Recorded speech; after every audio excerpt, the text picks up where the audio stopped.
Arizona woman released after 2 decades in death row. Fox News. Fox News Digital Network. Fox News. Fox Business. You Report.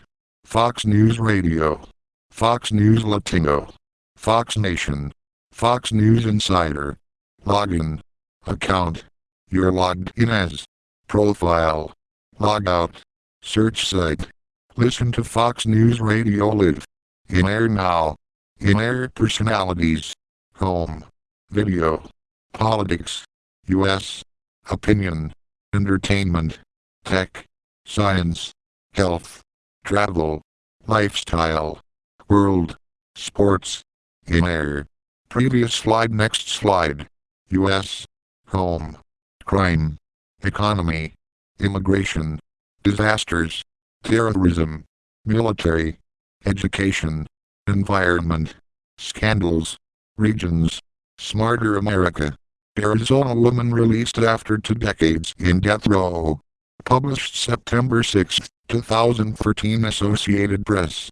August 1, 2013. In this photo, Deborah Jean Milk listens to a judge during a hearing, as she awaits a retrial in the 1989 shooting death of her 4-year-old son, Christopher, at Maricopa County Superior Court in Phoenix Point, App.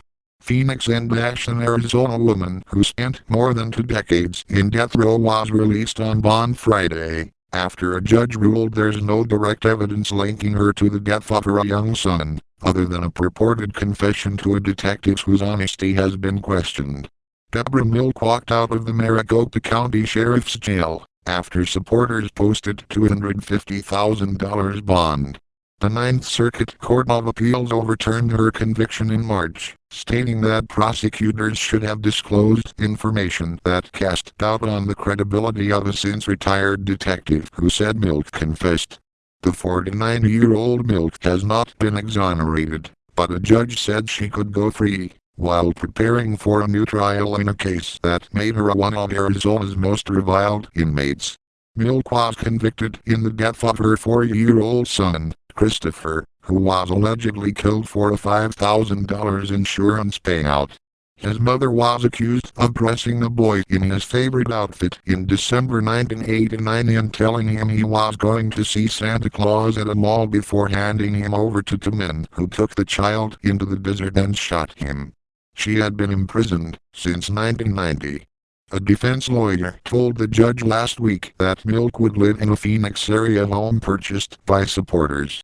Prosecutors declined to comment on Milk's possible release and have not appealed the bond order.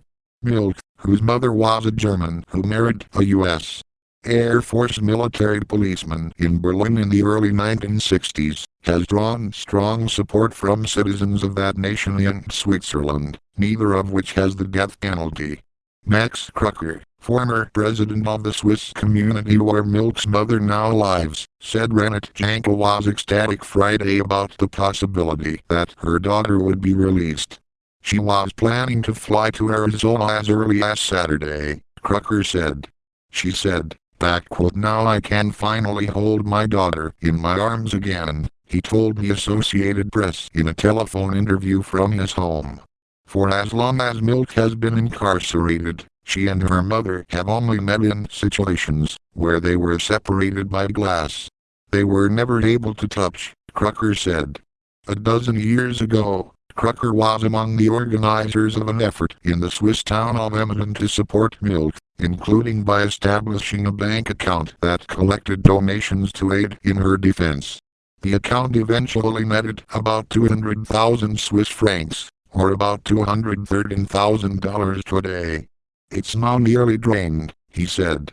Doubts about Milk's guilt and deep suspicion about the reliability of the detective's testimony helped motivate Swiss supporters to donate, as did opposition to the death penalty. Many also had concerns that Milk didn't have access to the best defense, because she had too little money, he said. Now supporters are excited about the prospect of her release, Krucker said, but also worried how she will manage to pay the bond. Janka, who is suffering from cancer, was already forced to sell her home to help cover her daughter's legal bills, he said. Supporters also run a website